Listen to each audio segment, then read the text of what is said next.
All right, guys, so here's the initial setup with the new 410 gears and the spool. I'm not sure if the pinion is a little shallow. I used the setup tool and all that in the shim that came off of the other pinion. And I'll show you the drive side here. Oh, this is the drive side, excuse me. I'll show you the coast side. Let me spin that around. And there's the coast side pattern. So it looks pretty good. It might be a little shallow. Maybe I'll put a 5,000 shim on the pinion. And this is at a 10 thousandths backlash. So I don't know if I want to go any tighter on the backlash. But maybe a little deeper on the pinion. I'm not sure what you guys think there on that. Here's the drive side pattern. It's in the center, and it does show some shading a little deeper down there, but I don't know. I'm thinking that might be a little shallow. So let me do a little more research on that, and we'll go from there.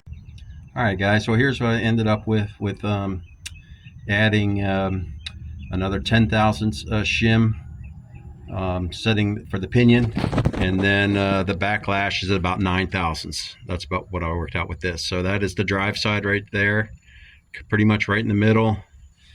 And then let's roll it around to the coast side. Sorry guys, I got this adapter on here that hits the muffler. And here's what we got on the coast side, which I'm less concerned with the coast side, but as you can see, it's all pretty much in the center. So I think I'm gonna run with this and see how it goes. Anyways, that is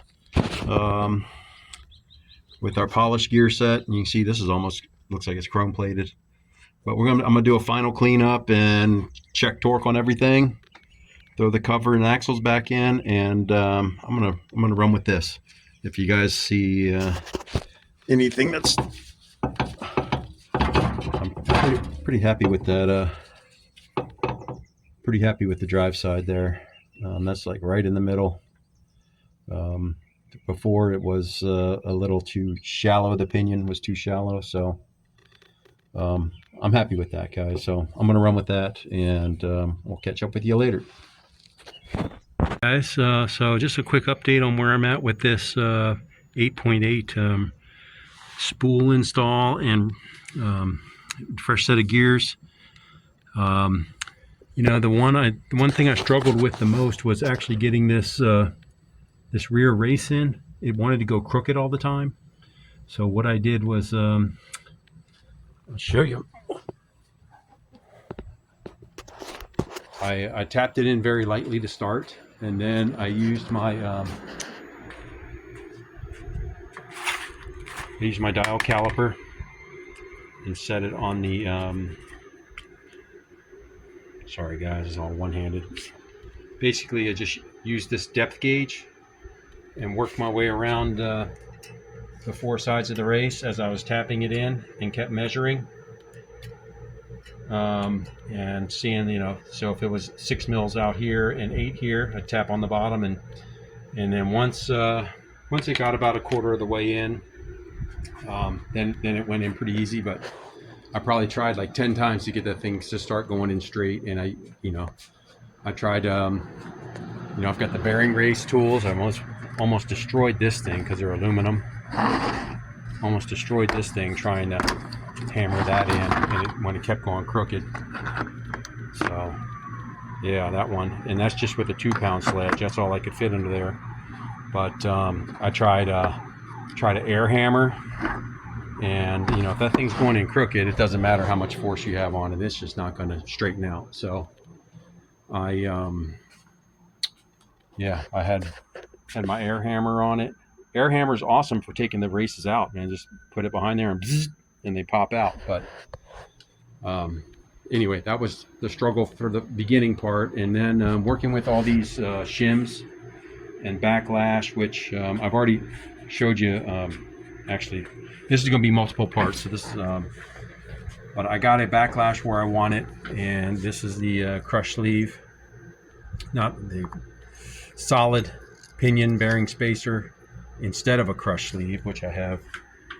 You know, I got the new crush sleeve, and here's my old one. So measured from here to build this stack for the crush sleeve eliminator.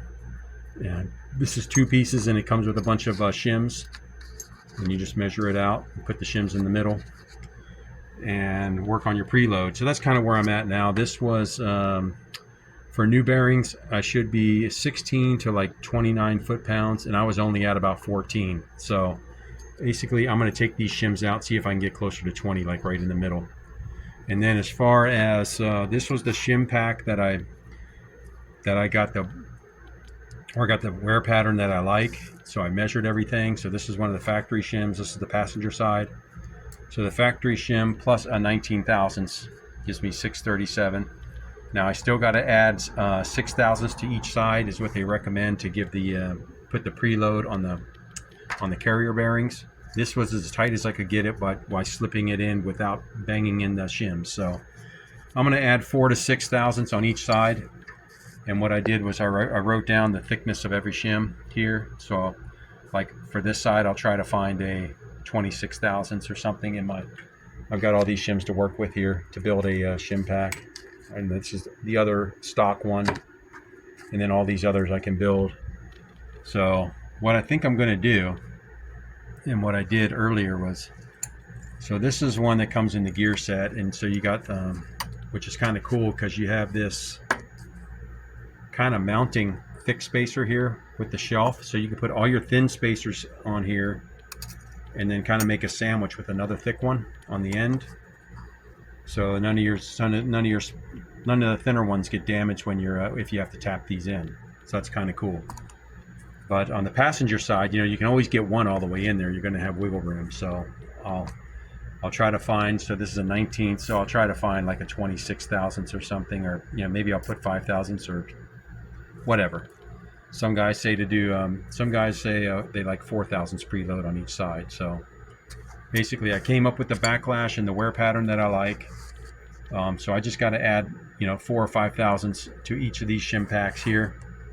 I put +6, but you know, I can go +5, and that'll be the preload on the carrier bearings. So that's kind of where I'm at. I'm working on, I'm doing cleaning up. I want to clean everything up real quick and run everything through the parts washer, wash off the setup paint, all that kind of stuff, and then I'll figure out this shim pack, like where I can add 5 thousandths. So like take a 15 thousandths and just make it a 20, and I'm good there. Or this is a 19th and just find a 25, and then I'm good there. And I got my passenger side and my driver side squared away. So I've got to go through and measure these. And what I was going to do, I was going to clean them, measure them, and then write the thickness on each one, so I don't have to keep coming back and measuring again. That's kind of what takes most time, and forgetting, was this a 60 or a 50 or how thick it was. So I might get a Sharpie and write the thickness of each one. That way I can lay them all out and put together a shim package that makes it to what I need. So this side I need a 637 plus 5, so say 642, and then this one I need a 687 plus 5, so a 690, you know, like a 693 or something. And with all these labeled, and I know how thick they are, and then writing down everything that's already in the pack, then I can just kind of make it work. So that's where I'm at, getting ready for final assembly, cleaning everything up, spray down the carrier real good with some brake clean, and I got to find the right shims to get my basically I got to try it with neither of these shims in there. I think this is I even wrote these down, so this is yeah, I think this was a 37 total, what I had in there for the Pinion, 1080 plus 37. So yeah, it was, and that was at like 12 or 14 foot-pounds. So I think one of these is a 15, but anyway, I got to fool with these shims in here to see how much I need to go up, you know, another 5 or 10 foot-pounds on the Pinion torque, on the Pinion preload. So that's where I'm at, guys. I'll probably be messing with this a little bit. We've got I've had a lot of springtime stuff around the house to do, as far as grass, running to the dumps, taking in my recycling, trimming all these trees, hedges and fruit trees and everything in the front and in the back. I got one row of hedges, or one row of bushes over here by the pool that I haven't done yet, but we'll do that when we open the pool, probably in a month. So that's kind of set me back.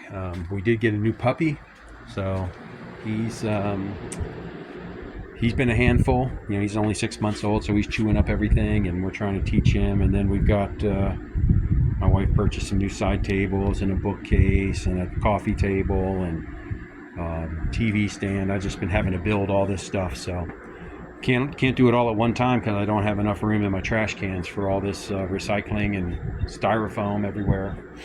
So got these 2 end tables left, and I'll be pretty well caught up with yard chores. But yeah, kind of just trimmed all these bushes this morning. I got another row on the other side of the house by the pool. So but yeah, cleaned up a bunch of junk on the side of the house and went to the dumps this weekend. So just been busy. I don't think we're going to be able to race till next month and sometime in May. Probably back down in Lodi at Kingdon, I think, is the next race. My next door neighbor Steve, I was just talking to him. He bracket races. They're going up to Reading, but I don't do bracket racing. I've just been doing like testing, and my car's not there yet. So, and stick shift cars are a lot harder to bracket race. So that's kind of where we're at, guys. We're about ready for final assembly and putting this all back together. I just got to tweak a couple shims and go from there. I was waiting for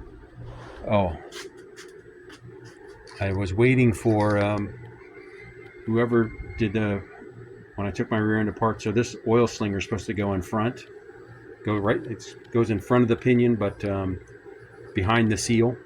So I guess it slings some bearing around, but my car didn't have one, so I had to buy that. Then I went ahead and got the girdle while I was at it. Figured, you know, they kind of like the idea of having a little extra tension on the back of the carrier caps. So, and there's some inexpensive ones available on Amazon versus getting one that the Ford Racing one is like $260, and I'm not going to spend that kind of money, but $60, sure. And I do like that it's got a drain port, which I did have to clean this up with I took a stone to it and cleaned the edges there, kind of deburred that. But you got a fill spot on the back, so that's kind of nice. And then you can actually drain it without having to take all 10 bolts off and have it all 2 quarts come flying down at once.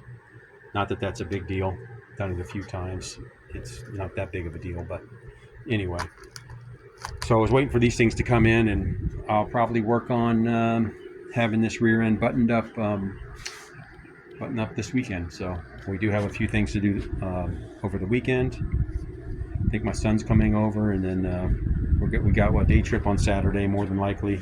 So I'll be able to work on this on Sunday and get this squared away, or maybe sometime after work this week. But kind of want to knock these out so the furniture's done and this stuff's out of my way. But that is the update. I got 2 more videos, short ones, of setting up the gears with the paint, so you can see the patterns. The first try, the pinion was not deep enough. I had to add an extra pin, an extra 11 thousandths, or I put a 10,000 shim behind the one that came off the other gear set, which I think was a 50,000 shim. And so with the polished gears, they probably have a little more space between them, or what have you, since they've been fully deburred and everything, so the pinion can sit a little deeper in the gear there. So I added that, and then that's when I started trying to measure off of the crush washer to the solid and figuring out where I wanted to be. But I think I added too many shims on this, so I'll take some shims out, reset the pinion, wash everything up in the parts cleaner real quick, get the old paint off, and we will go from there, get this thing assembled and be ready for the track, take it around the neighborhood, have some fun with it. So that's the update, guys. Everything I got here as far as the The gears were off Amazon. These are Motive, not the gears, excuse me, the bearing pack. I got the pinion depth installer, which was from Raytech, and it's pretty cool. I can see how it works. This is a lube locker with a reusable differential gasket. Haven't even opened that yet. Here's one that came with the gear set, and then I got one that came with the cover, the paper one, but this is the reusable rubber one. And then here's was my gear set from Quick Performance. So with those polished gears, it had 11 on there, and that's what I added extra behind the shim. So I think that's what that was for the extra pinion depth, because the gears are polished, or whatever gear set they use. This is their house brand. There was no brand name or anything on this, so it's Quick Performance, which they do. I think they specialize in Ford 9-inch rear ends, but they have some 8.8 stuff and everything. But they have 9-inch housings and everything for all kinds of cars. Put a 9-inch in your G body, A body. I know they have a Fox body housing they make, and you can get it all customized. And I got their spool, and I got the gear from them.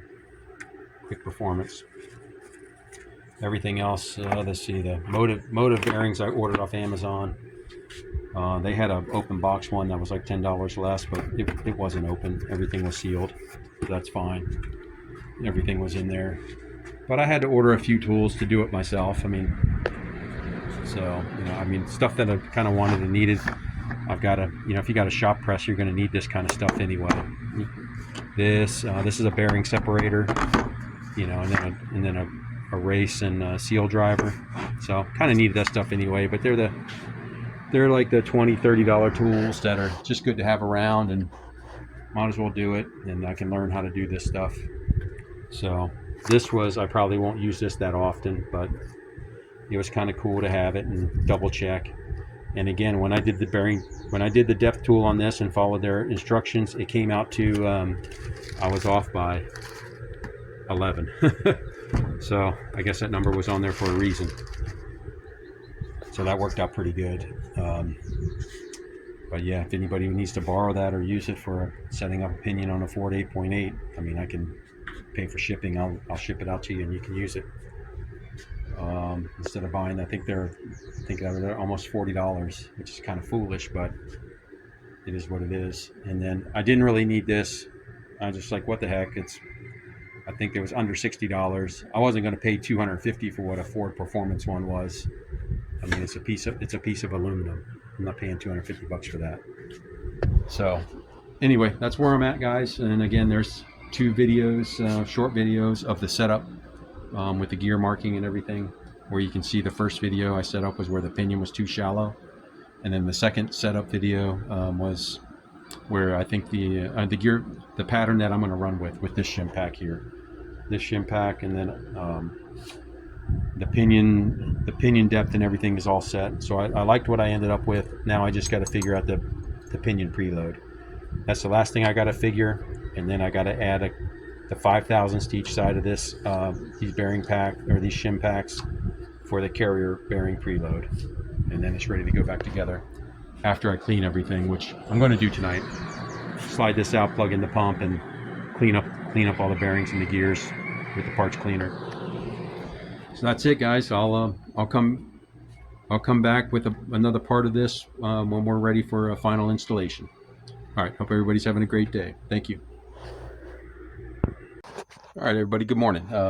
Something I want to show you real quick. I just realized, because there's not a lot of instruction on these crush sleeve eliminators, but if you notice here, so here's your main part right here, right? And then you put your shims in here. I just set it up, but what I realized, so this inner part here, if you notice, there is a bevel on the inside edge there, and less to maybe zero of a bevel right there. So when I set this up at first without the bevel, if you look right here on your pinion, there's a little ledge. So when you put this on there, you've got this gap. Okay, so that's taking up a lot of your preload. Now watch when I flip it. because basically I just tried to set up this pinion preload and I couldn't get it to even register anything. So then you put the bevel on the inside, it will sit on here and it'll sit flush. So just be mindful of that, guys. That's down there a lot further. So we'll just show it just with this one piece. So here's this versus that. I haven't measured it, but you know, you can see there's a gap there. So anyway, make sure you got this bevel facing down so you're nice and flush on there. Okay, so that's we're gonna try this again, but anyway, just wanted to throw that out there. Thank you. All right, guys, I'm just trying to attempt to show you where we have our bearing preload set with new bearings. On a Ford 8.8, the spec is between 16 and 22 pounds. Doesn't want to focus real good for me. I'm gonna try to get it for you, but I got the lighting sucks under here, and I do have a flashlight trying to capture it. But anyway, so if you see here, we're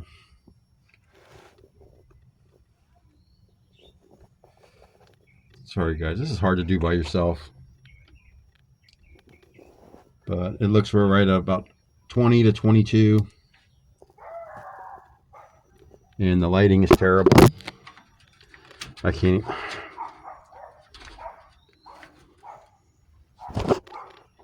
You guys can understand why my videos suck. Trying to do this by yourself, it's a pain with lighting and what have you. But we're right at about 20, 22. So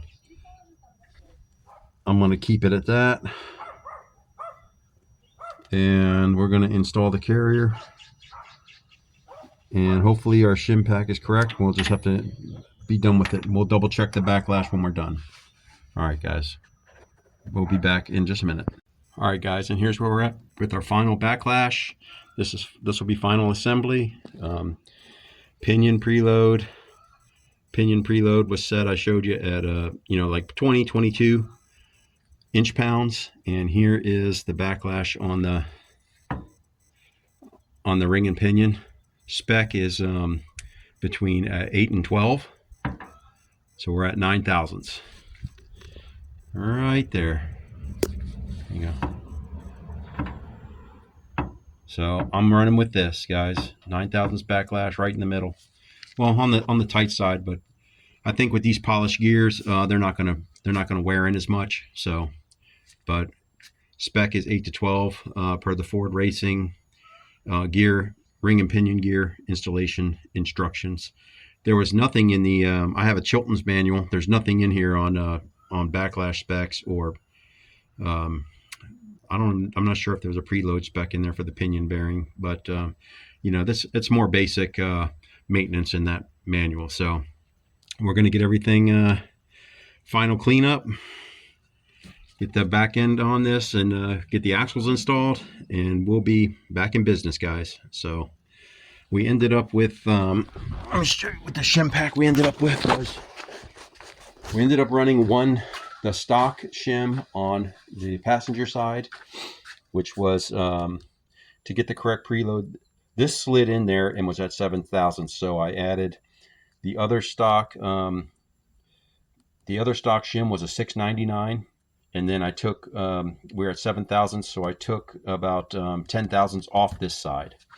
So with adding 15 to this and taking some off of here, that gave us our carry bearing preload, which I had to hammer in the driver's side, and then we went with a 699, the thick cast washer.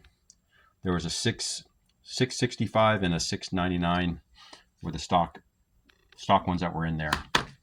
So we ended up with like 647 on the driver's side and 699 on the passenger side, and we're good to go. So we'll get this buttoned up and get the axles installed. I got to put some RTV and get the C-clip eliminators put back in. We're getting ready to run out for the day, so I don't know if I'm going to get that done. We might have to come back to this tomorrow. Get ready to head out, head up to the wine country for the day, and take the puppy up there, get him socialized a little bit. The new puppy has he has a doggy class tomorrow because he is needs to learn some lessons. He is a escape artist and will just runs right out the front door into the street, and wants to go over there. All the dogs pee on this over here when the dogs go on a walk, so he runs directly over there, and we can't have that.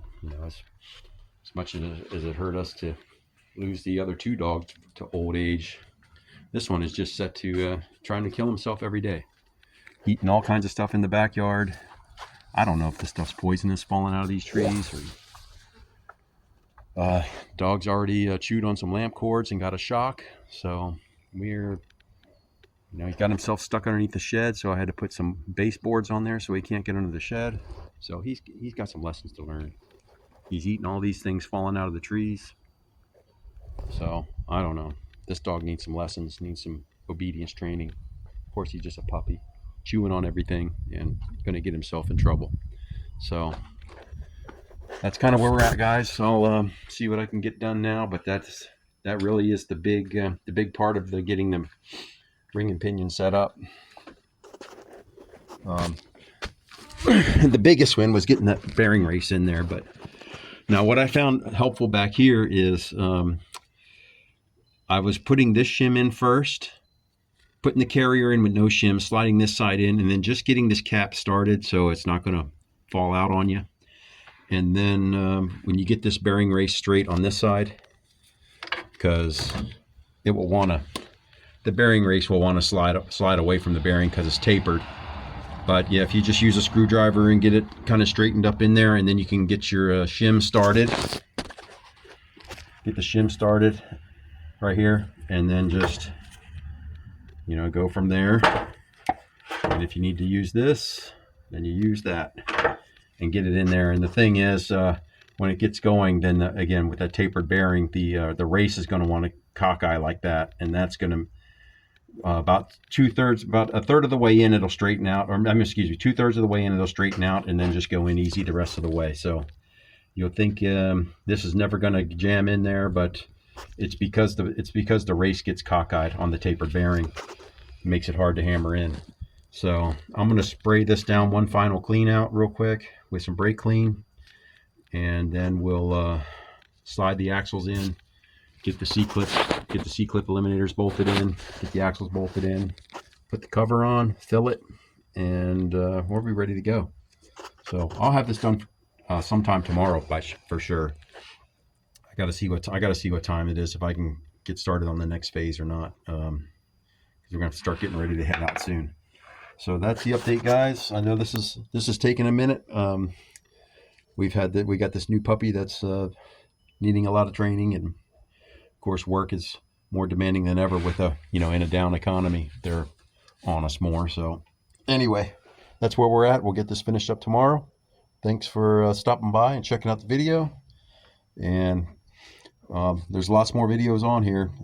Anything you need, any questions you need, or anything I can help anybody with Fox body stuff, I'll be glad to do my best. All right, guys. Hope you have a great weekend. Thank you. We'll be back to finish up the 8.8 ring and spool and everything install tomorrow. But these are quick performance spool, quick performance polished gear set. We went with the same ratio, 410s. But this is the REM polished ring and pinion. It is a little extra. Some people say it doesn't make a difference, but I wanted to try it. And also I like that you don't have to really wear these gears in because they're polished. There's nothing that's going to wear off. Their wear in time is much less. So that's good for me, mostly going drag racing and stuff like that. So that's kind of where we're at. So that's why I paid extra for these gears, was just to try them out and see, and they require less break-in. So that's perfect for me when I don't drive this car on the street a lot. I don't want to drive 500 miles, or 100 miles or whatever, however many miles to break something in before I can go racing. So we're gonna just get this around the neighborhood, make sure everything's good, and go from there. So hopefully everything's nice and quiet. I don't see why it wouldn't be. Everything's in spec. All right, guys. Catch up with you tomorrow.